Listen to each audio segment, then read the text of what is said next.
Hey there, if you want to set up face recognition on your Samsung Galaxy S25 Ultra, then here's how to do it. First, you have to go to settings, now scroll down and go to lock screen and AOD. And from here, at the very beginning, you will find screen lock and biometrics.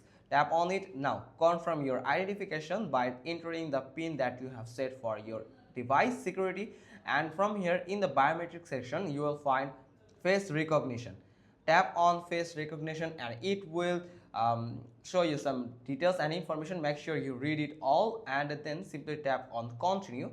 And from here you can see, if you tap on register, it will open up the camera with a circle frame. You have to stay your face on this circle to scan your face, and then you just need to move your face according to the instruction.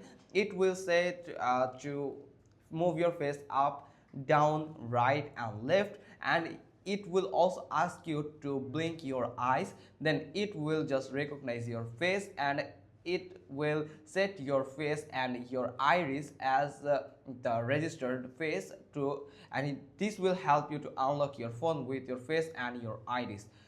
It's pretty simple. Hope you got this. If so, then give us a thumbs up. Don't forget to subscribe our channel, click on the bell icon, and we will get back to you soon with another informative video. Thanks for watching. Till next time.